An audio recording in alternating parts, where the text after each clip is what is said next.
I can't buy the air I breathe. I can't buy the trees. I can't buy the deepest seas. But it don't matter, 'cause they're there for free. Hello and welcome to Around the World in 88 Tales. I'm David Heathfield and I'm here in the Royal Albert Memorial Museum, and you can see behind me, well, I'll tell you more about exactly where I am in a moment. But first, I'd like to give a warm welcome and hello to Dr. Harry Kuchah Kuchah. Harry, how are you? I'm fine, thank you. Thank you very much for inviting me, David. It's great to see you. And Harry, can I start off by asking you to tell us about your interest in storytelling and this project? Well, I come from a storytelling culture. I grew up, spent most of my time growing up with my maternal grandmother. She was very good at making locally brewed beer. And so we used to sit and help him, and the adults came and bought local beer and drank and left, and they told us stories. She used to tell us stories, especially my favorite moments were the harvesting season with the full moon. We would sit around. She would roast corn for all of us and tell us stories and ask questions. And if you answered the question, you had an extra cup of corn. So that's mother in the village.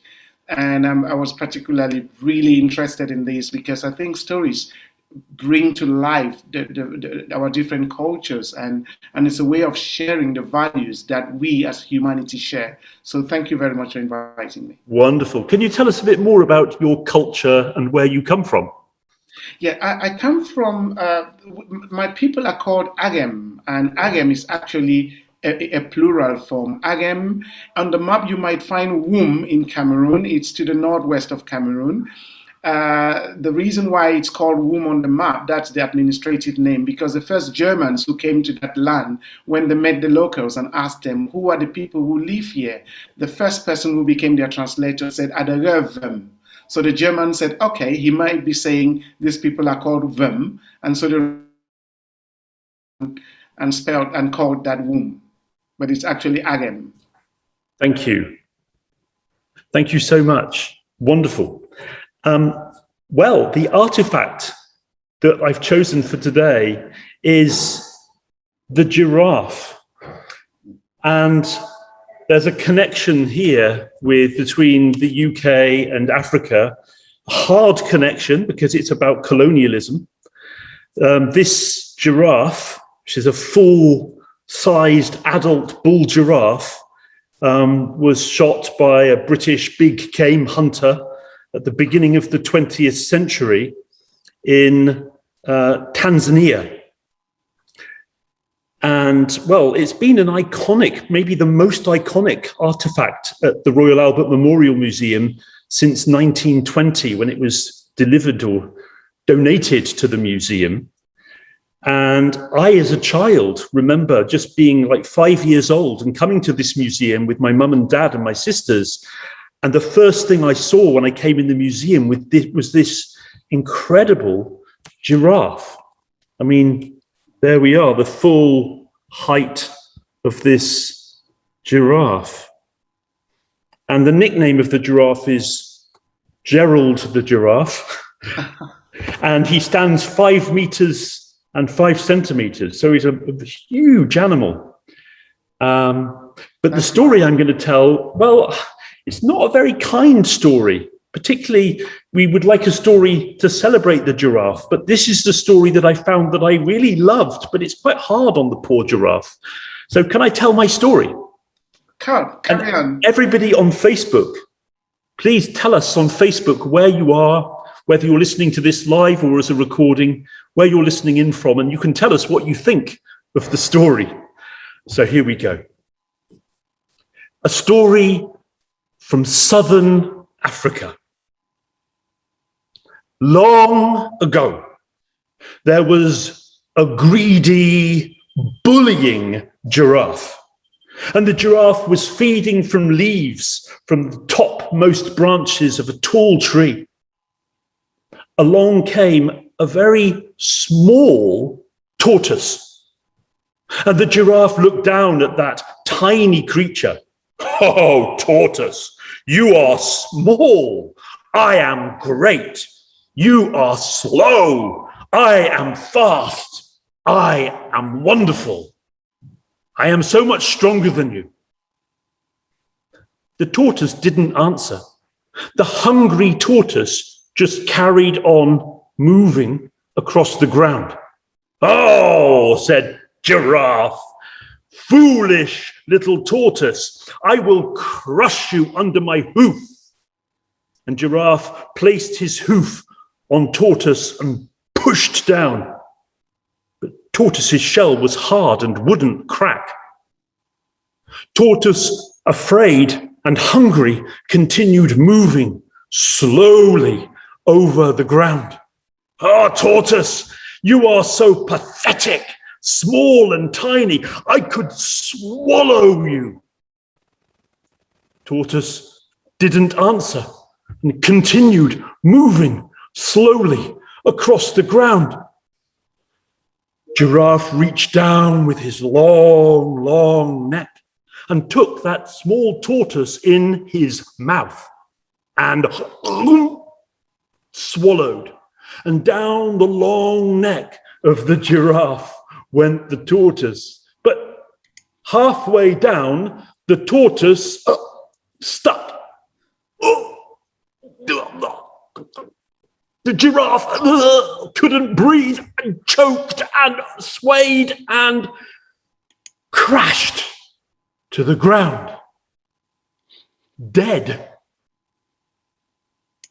Inside the giraffe's long throat, the tortoise slowly turned around and walked, moving up towards the mouth and out. The tortoise went away and came back with Mother Crab. And Mother Crab and Tortoise, when they returned, were no longer hungry. They had enough to eat for a whole year. Yeah. Don't be a bully.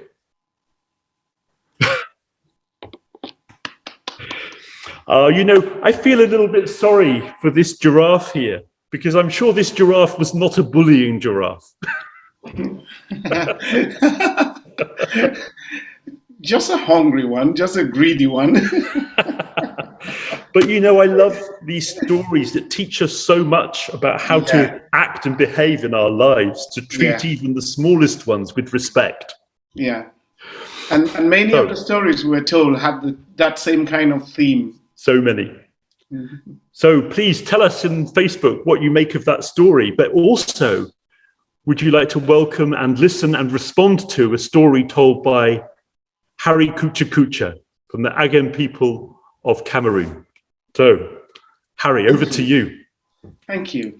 I don't remember an Aghem story with a giraffe, maybe because we didn't have giraffes, because we migrated from the north of Nigeria to where we settled now, and we didn't have giraffes. But we had the tortoise, we had other animals like monkeys, like the squirrel, and the tortoise is very popular in Aghem, in Cameroonian stories, and it represents wisdom. So you have all the stories about the tug of war with the clever tortoise beating an elephant or running faster than a deer, for example. So the Mundang tribes in the north of Cameroon would use a spider as the animal that represents wisdom.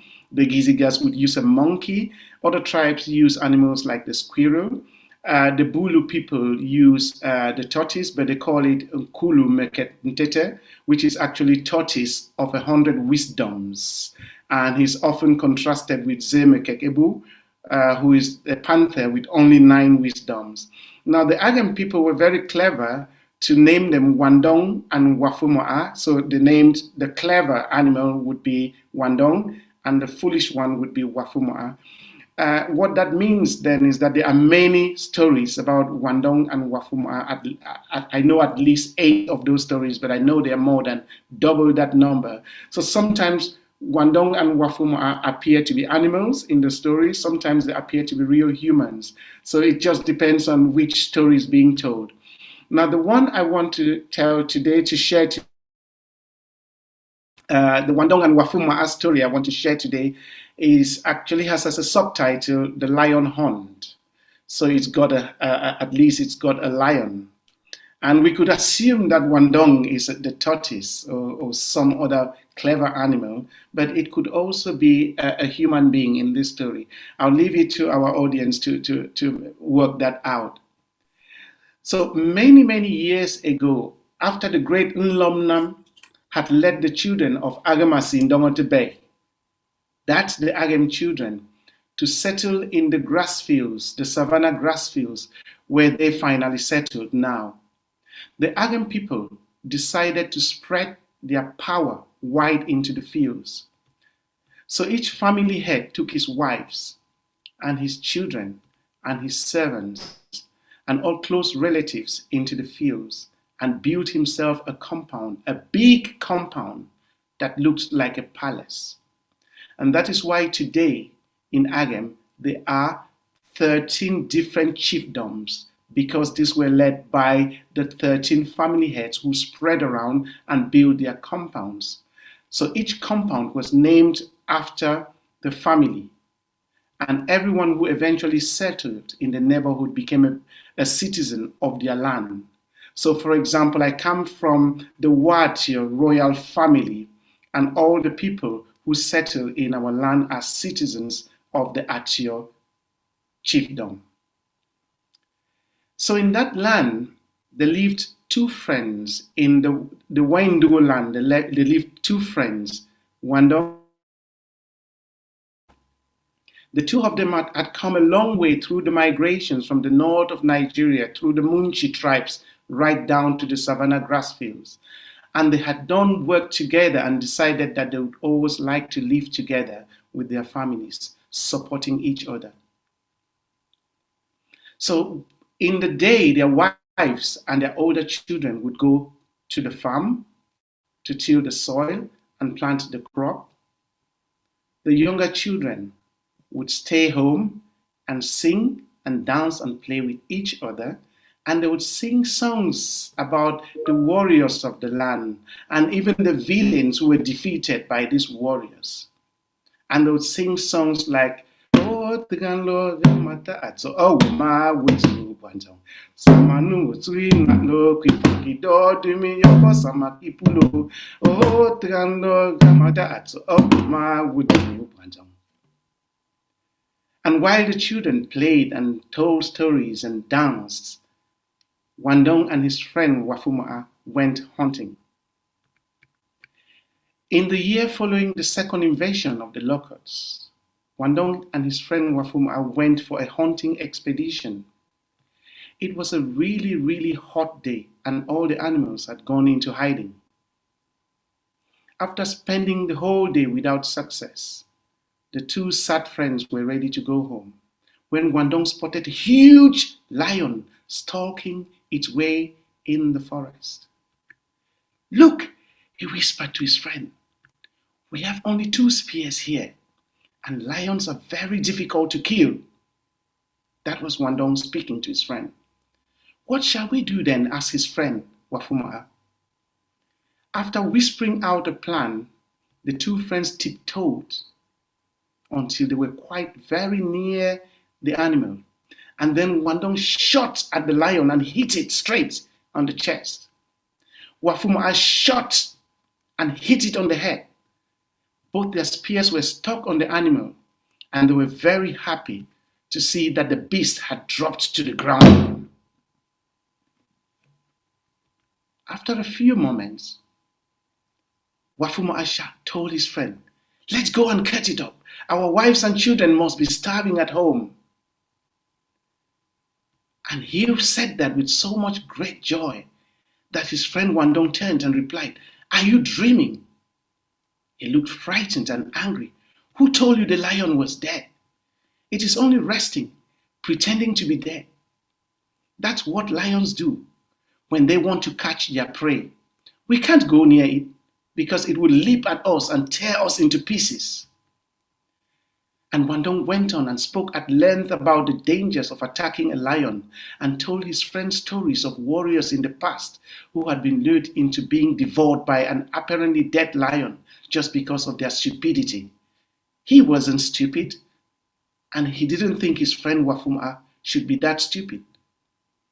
So he convinced Wafemwa'a that it was not a safe plan for them to be around the animal, and especially because they had no more hunting spears left. "Let's run away, our lives are in danger here," Wandong said, and he started running home. Left behind, Wafemwa'a felt lonely, unsafe, and scared. So he took to his heels, following the same forest paths his friend had taken, and headed back to the village. And so both friends abandoned the dead lion. When night came, Wandong and his entire family went out to the forest, cut up the dead lion, and carried it home. They feasted all night, and Wandong's children were so proud of their father. The following morning, Wandong's children left for the stream to fetch water, each of them carrying a calabash on their head and a huge chunk of meat in their hand. On their way to the stream, they met Wafemwa'a's children, looking tired, hungry, and angry. "Give us some of your meat. You appear to be so full," pleaded the hungry children. Why do you ask only for some?" retorted Wandong's eldest son. "Why don't you just go on and ask us for all our meat, you son of a coward? If our brave and clever father were as stupid and cowardly as your father, from who would you be asking for some meat now? Go away, I'm not giving you my meat. Our dad risked his life while your useless, fearful coward of a father fled." The other children could not bear the insults, so they threw down their water pots and ran home in tears to confront their dad. And when Wafemwa'a heard what had happened, he was so furious, and he screamed, "Wandong, I will kill him!" And in anger, he rushed into his hut and got his machete. That's the end of my story.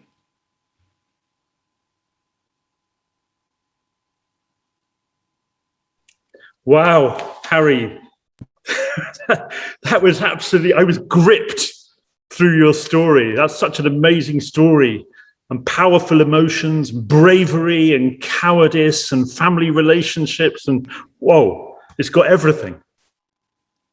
Thank you so much. What does that story mean to you? It's such a long time I haven't told this story. I had to struggle to recollect the story. Tell me more about what that story, or what telling that story means to you. I think it captures a lot. It captures a lot for me. Yeah, there's family bonds, there's friendship, but there's also betrayal. And the thing behind this is, who are our true friends and how do we relate with them? And I think in all the Wandong and Wafemwa'a stories, it's always been one of them over trusting to a point where they lose their own sense of being. Wafemwa'a loses his sense of being and becomes a plaything for Wandong. So for me, it's think very carefully who you trust and how much trust you give, even to the friends around you, because you might not always share the same vision in life. Wonderful, wonderful. Please keep commenting in Facebook. And Harry, I'm so happy that you could join us and share this story from your own heritage. Thank you. That means a lot. Thank you so much for inviting me. And for now, until the next story share, which will be very, very soon, I'd like to say goodbye to Dr. Harry Kuchah Kuchah, who I know because he is the outgoing president of the International Association of Teachers of English as a Foreign Language. And I've been a member of that association for many years. And Harry was a great president. So thank you very much, Harry, for your professional relationship and your storytelling relationship with me. Thank you so much, and goodbye. Bye. I can't buy the trees. I can't buy the deepest seas, but it don't matter, 'cause they're there for free.